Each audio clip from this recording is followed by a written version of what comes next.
અમદાવાદ શહેરમાં સતત બીજા દિવસે પણ વરસાદ યથાવત છે। શહેરના અનેક વિસ્તારોમાં વરસાદી પાણી ભરાયા છે। શહેરના સરસપુર વિસ્તારમાં પાણી ભરાતા લોકોને હાલાકી પડી રહી છે। વિસ્તારમાં આવેલી શારદાબેન હોસ્પિટલે આવતા દર્દીઓની મુશ્કેલીમાં વધારો થયો।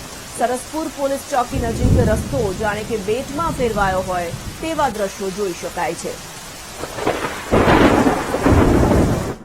અમદાવાદમાં 2 દિવસના વરસાદ બાદ હાલ અમદાવાદમાં વરસાદે વિરામ તો લીધો છે, પરંતુ જુદા જુદા વિસ્તારમાં પાણી ભરાઈ જવાના કારણે લોકો પરેશાન છે।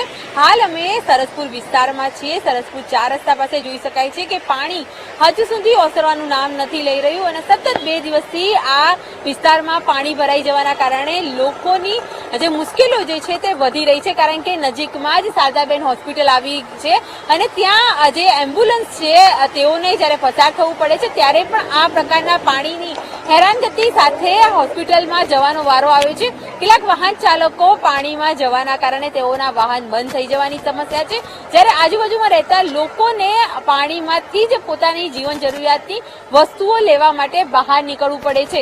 આ સરસપુર વિસ્તારની પરિસ્થિતિ છે। આ જ પ્રકારે જે અમદાવાદ શહેરના નીચાણવાળા જે વિસ્તારો જે છે તમામ સ્થળે આ જ પ્રકારની પરિસ્થિતિ જોવા મળી રહી છે। તંત્રની ફરી એક વખત પોલ ખુલી રહી છે। અનેક વિસ્તારોમાં પાણી હજુ પણ ઓસરી નથી રહ્યા અને પાણી ભરાઈ જવાના કારણે લોકોને હાલાકી ભોગવવી પડી રહી છે। વાહન ચાલકોની પણ હેરાનગતિ થઈ રહી છે। વાહનો બંધ થવાની સાથે લોકોને જે પાણીના કારણે અનેક સમસ્યાઓ પણ અત્યારે હાલ જોવા મળી રહી છે।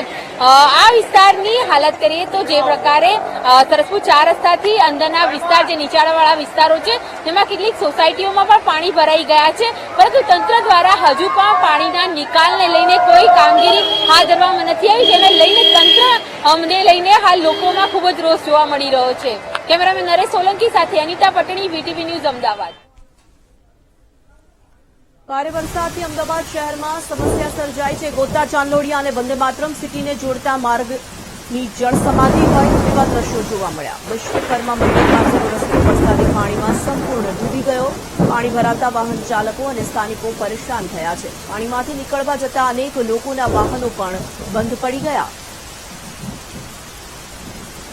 અમદાવાદમાં સતત બીજા દિવસે પણ ભારે વરસાદની આગાહી છે। જે પ્રમાણે 26 ઓગસ્ટે શહેરમાં વરસાદ પડ્યો, અનેક વિસ્તારોમાં પાણી ભરાયા અને હજુ પણ આ પાણી ઓસર્યા નથી। પાણી ભરાયેલા યથાવત છે ને વરસાદી પાણી હજુ પણ વધી રહ્યા છે, કારણ કે એ પ્રમાણે આગાહી છે ને વરસાદ પડી રહ્યો છે।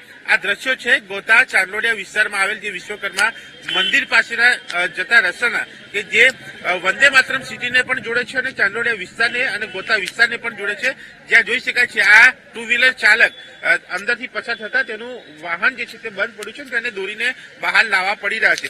આવી રીતે અનેક લોકોના વાહનો અંદર ફસાઈ રહ્યા છે અને તેને દોરીને બહાર લાવવા પડી રહ્યા છે। કાકા, આપ પણ અહીંયાથી નીકળ્યા શું થયું હતું? વચ્ચે અડધે પહોંચ્યા એટલે વાહન બંધ પડી ગયું, પછી દોરીને આવવું પડ્યું મારે। કેટલા પાણી ભરાયા છે?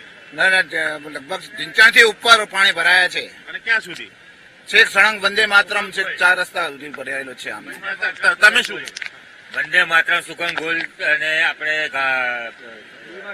ડીમાર્ટ સુધી કમ્પ્લીટ પાણી ફૂલ ભરાયેલા છે અને માણસોને આવવામાં જવામાં ફૂલ તકલીફ છે અને વ્હીકલ તો બહાર આવી શકે તેમ છે જ નહીં અને પબ્લિક ખૂબ જ હેરાન થઈ ગઈ છે અને એમને કઈ રીતના વ્હીકલ અંદર લાયા પછી બહાર કાઢવું એ પણ એક પ્રશ્ન ઉભો થયો છે।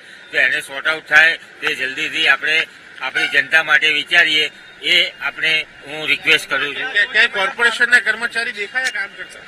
કોઈ અહીં જોવા આવતું નથી સાહેબ, અને આ જે પરેશાન છે પબ્લિક એના સામે કોઈ જોવા આવતું નથી। અહીંના પ્રશ્નો જે સોલ્યુશન આવતા નથી, એના કોર્પોરેટરો નજીક રહે છે છતાં પણ અહીં જોવા આવ્યા નથી। શું હેરાન થઈએ છીએ અને પાણી બહુ અતિશય ભરાઈ ગયું છે। જે પ્રમાણે જોઈએ તે પ્રમાણે ગાડીઓ અને સાધનો બહુ ફસાય છે। એ અમારી નમ્ર વિનંતી છે કે એમસી વાળા ધ્યાન દોરે અને ગટરોનો નિકાલ કરે। એટલે કે કોર્પોરેશન અહીંયા ધ્યાન આપે અને આ સમસ્યાનો ઉકેલ લાવે। જે પ્રમાણે આ વ્હીકલો લઈ જવામાં આવે છે, બંધ પડેલા વ્હીકલો આ રીતે ટોઈન કરવામાં આવી રહ્યા છે, સાથે 2 વ્હીલર જે બંધ પડે છે તેને દોરીને બહાર લાવવામાં આવે છે। જે પ્રકારે જોઈ શકાય છે મિની ટ્રક જે 407 કહેવાય છે તે અહીંયા તેના ટાયરો પણ પાણીમાં ડૂબી ચૂક્યા છે. સામે જોઈ શકાય છે એક ટુ વ્હીલર ચાલક તેનું વ્હીકલ દોરીને લાવી રહ્યા છે, કારણ કે વરસાદી પાણી એટલા ભરાયા છે અને આ ખાડાવાળો વિસ્તાર પણ કહેવાય છે કે જ્યાં સામાન્ય વરસાદમાં પાણી ભરાય અને તેમાં પણ ભારે વરસાદ હોય તો અહીંયા પાણીનું સ્તર વધારે વધી જતું હોય છે ને આ પાણી ભરાવાના કારણે ચાંદલોડિયા, ગોતા, વંદે માતરમ સિટી જેવા વિસ્તારો પ્રભાવિત થતા હોય છે અને સ્થાનિકો પરેશાન થતા હોય છે. જે સમસ્યાનો નિકાલ લાવવા માટે સ્થાનિકો આજીજી કરી રહ્યા છે અને તંત્ર પાસે માંગ કરી રહ્યા છે કે આ કાયમી ઉકેલ આવે. કેમેરામેન શૈલેષ સાથે દર્શક રાવલ, વીટીવી ન્યૂઝ, અમદાવાદ. અમદાવાદમાં વૈષ્ણોદેવી અંડરપાસ સતત બીજા દિવસે પણ બંધ છે. વરસાદથી ભરાયેલું પાણી સતત બીજા દિવસે પણ નથી ઓસર્યું. આસપાસ ભરાયેલું પાણી પણ અંડરપાસમાં ઉતરી રહ્યું છે. અંડરપાસમાંથી વાહન વ્યવહાર બંધ થતા વાહન ચાલકોને હાલાકી પડી રહી છે.